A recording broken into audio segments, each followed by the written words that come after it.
1500 থেকে 2000 টাকা হতে পারে লক্ষ্যের ভান্ডার।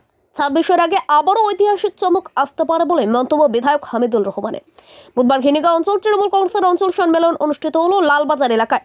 এদিন মানুষের উপস্থিতি ছিল চোখে পড়ার মতো। সভাস্থল থেকে শুরু করে রাস্তাঘাটের আনাচে কানাচে ছিল তৃণমূল কর্মী সমর্থকদের ভিড়। ঘিনিগাঁও অঞ্চল তৃণমূল কংগ্রেস নেতৃত্বদের আগামী 2026-এর বিধানসভা নির্বাচনে চোপড়া বিধানসভার 10টি অঞ্চলের মধ্যে প্রথম স্থান দখল করার টার্গেট বেঁধে দিয়েছেন বিধায়ক হামিদুল রহমান। এই জনসমাগমের মধ্যে প্রায় 60% বেশি ছিল মহিলা ভোটারদের উপস্থিতি। এটা মুখ্যমন্ত্রী মমতা বন্দ্যোপাধ্যায়ের লক্ষ্যের ভান্ডার এর চমক মনে করছেন অনেকেই। এদিনের সভা থেকে ঘিনিগাঁও অঞ্চল তৃণমূল কংগ্রেসের পুনরায় অঞ্চল সভাপতির নাম ঘোষণা করেছেন বিধায়ক হামিদুল রহমান সাহেব। অঞ্চল সভাপতি পুনরায় দায়িত্ব দেওয়া হয়েছে বিদায়ী অঞ্চল সভাপতি মোহাম্মদ রাজুকে। এদিন অঞ্চল সম্মেলনের প্রধান বক্তা হিসেবে উপস্থিত ছিলেন বিধায়ক হামিদুল রহমান, রাজ্য তৃণমূলের মহিলা সম্পাদিকা পম্পা সরকার, উত্তর দিনাজপুর জেলা তৃণমূল কংগ্রেসের অন্যতম নেতা জাবেদা আক্তার, ইসলামপুর থেকে আগত তৃণমূল নেতা সাদিকুল ইসলাম, ব্লক তৃণমূল কংগ্রেসের সভাপতি প্রীতি রঞ্জন ঘোষ, ব্লক তৃণমূল কংগ্রেসের মহিলা সভাপতি আসমতারা বেগম, পঞ্চায়েত সমিতির সভাপতি এর প্রতিনিধি গোপাল ভৌমিক, ব্লক তৃণমূল কংগ্রেসের ভাইস প্রেসিডেন্ট জিয়ারুল হক, ব্লক কোর কমিটির চেয়ারম্যান তাহের আহমেদ, সহকারী সভাপতি ফজলুল হক সহ স্থানীয় এবং ব্লক কমিটির অন্যান্য নেতৃত্বরা। নিশ্চয়ই হবে। আগেবার লোকসভায় 1 লক্ষর কথা বলছিল, 1 লক্ষ 94,000 হয়েছে, 1 লক্ষ হয়েই গেছে কিছুক্ষণ। 1.5 লক্ষ বলছে, 140 তো হবে, 145 তো হবে।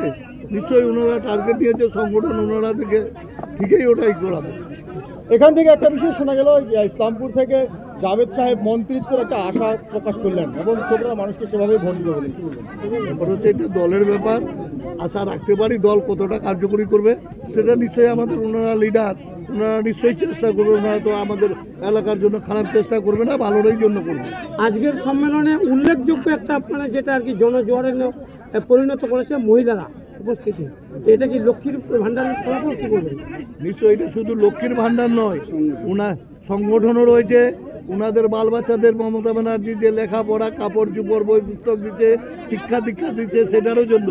শুধু এটাই নয়, গরিব লোকরা যে মারা যাচ্ছে ওদের কফনের কাপড়া থেকে, শ্মশানের কাপড়া থেকে নিয়ে যা সুযোগ সুবিধা, অ্যাক্সিডেন্টলি বেনিফিট দিচ্ছে 2 লাখ টাকা করে, সব কিন্তু গরিব লোকদের জন্য।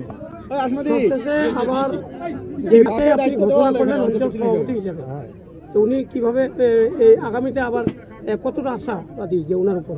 কারণ নূতন আমরা করছিলাম, ওকে নূতনই যখন এতটা কাজ আগাইছে, 5 বছর অভিজ্ঞতা হলো, এবার তো নিশ্চয়ই আশা করব যে ভালো কাজ করবে। এবং আমরা হাউসের কাছে পরামর্শ নিলাম যে কথা বলা হচ্ছে, তো সবাই এক বাক্যে হাত উঠায় খুশি মানালো। তো নিশ্চয়ই গ্রহণযোগ্যতা জনগণের কাছে আছে, কাজ ভালো হবে। জনজোয়ার আমাদের অঞ্চল সম্মেলন, আমরা এই নিয়ে নেমেছিলাম মাঠে আমাদের সংগঠনের ভিতকে মজবুত করে, এবং তার সাফল্য আমরা পেয়েছি। আজকে উপস্থিত এই সম্মেলনের সমস্ত অতিথি এবং বিধায়ক যারা এসে বলেছেন, তারা জনজোয়ারের সুপারিশ করেছেন, মা বোনদের উপস্থিতিটাকে উল্লেখযোগ্য বলেছেন। এবং এতে আমরা বিশ্বাসী যে আগামী 2026-এর জন্য ঘিনিগাঁও অঞ্চল 8টি অঞ্চলের থেকে আমরা 1 নম্বরে যেতে পারবো। সেটা বিধায়ক সাহেবের পরামর্শ দিলেন যে কী করে 1 নম্বরে যাওয়া যায়, সেই প্রত্যাশায় আমরা পথ চলব। আপনারা দেখেছেন যে আমরা মিটিং মিছিল প্রচারে সম্মেলন নিয়ে আজকে বিগত 1 মাস ধরে যে আমরা অপ্রাণ চেষ্টা করছি আমাদের ঘিনিগাঁও কোর কমিটি এবং অঞ্চল কমিটি, তার সাথে সাথে আমাদের যে অভ্যর্থনা কমিটি হয়েছিল, আমি অভ্যর্থনা কমিটির কনভেনার ছিলাম। আমরা মাঠে ঘাটে এবং প্রতিটা বুথে যেভাবে প্রচার করেছি তার সুফল আমরা পেয়েছি এবং বিধায়ক সাহেব খুব খুশি আমাদের এই সম্মেলন দেখে। তিনি বলেছেন এটা সম্মেলন, একটা অঞ্চল সম্মেলন, একটা ব্লক সম্মেলনে পরিণত হয়েছে। তো আগামী দিনে আমাদের যে টার্গেট দিয়েছে, যে আলোচনা করেছে, আগামী দিনে হয়তো আমরা সেই টার্গেট পূরণ করবো এবং চোপড়ার মধ্যে হয়তো আমরা একটা রেকর্ড করার পরিস্থিতি আমরা আজকে থেকেই নেমে যাব ফিল্ডে। এবং যে সামনে বিধানসভা নির্বাচন 2026, সেই 2026-এ যাতে যে টার্গেট আমরা দিয়েছি সেই টার্গেট যাতে আমরা পূরণ করতে পারি, সেই হিসাবে আমরা ফিল্ডে নেমে পড়ব। মহিলাদের উপস্থিতি যথেষ্ট ছিল, তাদের কীভাবে ধন্যবাদ জানাবেন?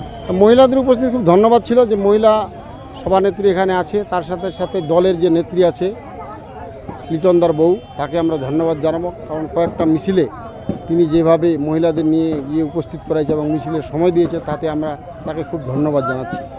তার সাথে সাথে মহিলার যে আমাদের আসমতারা বেগম আছে, তার যে প্রয়াণ অক্লান্ত পরিশ্রম করে তিনি আজকে মহিলাদের একত্রিত করেছে, তাকেও আমরা ধন্যবাদ জানাবো। তার সাথে সাথে আমি ধন্যবাদ জানাবো যে পশ্চিমবঙ্গ যে মাননীয় মুখ্যমন্ত্রী মমতা বন্দ্যোপাধ্যায়, তার যে স্বপ্নের প্রকল্প যে লক্ষ্মীর ভাণ্ডার, সেই লক্ষ্মীর ভাণ্ডারের প্রকল্পটা একটা প্রভাব আমাদের দলে পড়েছে এবং মহিলারা স্বতঃস্ফূর্তভাবে যে কোনো মিটিং মিছিলে তারা প্রথম সারিতে পৌঁছায়। এবং আগামী দিনে যে বার্তা আমাদের দল থেকে এসেছে 2026 বিধানসভা নির্বাচনের পূর্বে মহিলাদের জন্য আরও লক্ষ্মীর ভাণ্ডার হয়তো টাকা বাড়বে এবং আমরা আশা করি বিধানসভায় যে মহিলারা যে ভোট আছে 50% তারা সমস্ত ভোট আমাদের তৃণমূলের পক্ষে দেবে। যারা টিএমসি সমর্থক এবং কর্মীবৃন্দগণকে আমি অন্তরস্থল থেকে ধন্যবাদ দিচ্ছি, কারণ এত সমাগম হবে সেটা কল্পনার বাইরে। তো খাস করে আমি আমাদের যুব ভাইদেরকে বলবো যে যুব ভাইদের আমি প্রতিটি আমাদের যে বুথ প্রেসিডেন্টগুলো আছে যুবর, সবাইকে আমি ফোন করেছি যে সবাই আসবেন এবং কি একজন 10 জন করে নিয়ে আসবেন। 10 জন করে ওরা নিয়ে আসে। ওইভাবে দেখলাম যে আমি টোটালে প্রায় 300-400 অলরেডি আমাদের যুব আসে। আর আমি এখানে সব থেকে নিজেকে ধন্য মনে করতেছি যে আমি এখানে যোগদান করতে পেরেছি যুবদের। আজকে আমাদের 5-7 জন যুব ছিল, তাদেরকে আমি এমএলএ সাহেবের হাত দিয়ে যোগদান করাইলাম। এর উপর আর সব থেকে বড় কিছু পাওনা হয় না। আমি আগামীতে আমাদের 26-এ নির্বাচন আছে, এমএলএ নির্বাচন আছে। আমি আমাদের যুবদের বলবো যে ভাই, আপনারাই দেশের ভবিষ্যৎ, আপনারাই দেশের মেরুদণ্ড। আপনারা সবাই আমার কাঁধে কাঁধ মিলিয়ে, হাতে হাত মিলিয়ে আমরা আমাদের চপড়ার ভিতটাকে শক্ত করি, মজবুত করি এবং আমার এমএলএ সাহেবের হাতটাকে শক্ত করি, যেন পরবর্তী আমরা যেন চপড়াকে বিরোধী থেকে শূন্য করে মুছে ফেলে গঙ্গার তীরে ফেলে দিতে পারি। সর্বোপরি তো আমাদের এখানকার বিধায়ক উন্নয়ন কান্ডারি হামিদুর রহমান সাহেবকে আমরা ধন্যবাদ জানাবো। তার সঙ্গে এখানকার যে অঞ্চলের নেতৃত্বগণ আছে তাদেরকে ধন্যবাদ জানাবো। আমাদের দায়িত্ব দিয়েছে যে আমরা মহিলারা আনতে সফল হয়েছি। আমরা মহিলা সংগঠন যেগুলো আমরা নিয়ে এসেছি প্রত্যেকটা বুথে বুথে আমরা এর আগে প্রচার করেছি। আগামী 2026 বিধানসভাকে কেন্দ্র করে আমরা প্রত্যেকটা বুথে বুথে মিটিং করেছি, মহিলাদের বুঝিয়েছি। সেটা তার ফল আজকে দেখতে পেলাম। এইটুকুই বলবো যে মহিলারা বুঝতে পেরেছে, তার জন্য এখানটা আজকে জমায়েত হয়েছে। মহিলাদের উদ্দেশ্যে কি বার্তা দেবেন? মহিলাদের এইটুকু বার্তা দেবো যে আজকে 50% হয়েছে, মানে সম্মেলন কালকে যেন 100% আরও হয়। এইটুকু তাদের বলবো যে আমাদের যে উন্নয়ন আছে সেটাকে আরও উন্নয়নে, যেটা বলে যে আরও উন্নয়ন যাতে হয়, আমাদের মমতা দিয়ে আমাদের দেখে আমাদের আরও কিছু দেয়। এই জন্য বলবো যে আপনারা এগিয়ে আসেন। আর এই যে আগামী 2026 বিধানসভার ভোট, সেটাকে এমএলএ হামিদুর রহমান সাহেবকে আপনারা 2 লক্ষ ভোটে জিতিয়ে সাহায্য করুন। আরেকবার বলেন প্রশ্নটা। এটারা আইনারা নিজেরা মূল্যায়ন করবে কে কাজ করছে কে না। আগামী আমি 7 বছর ধরে কাজ করেছি, এখনও করে আসি, পরিশ্রম করছি। এবার মূল্যায়ন করবে, যেটা নির্দেশ আসবে সেটাই আমরা মেনে নেব। এর উপরে কিছু করণীয় নেই।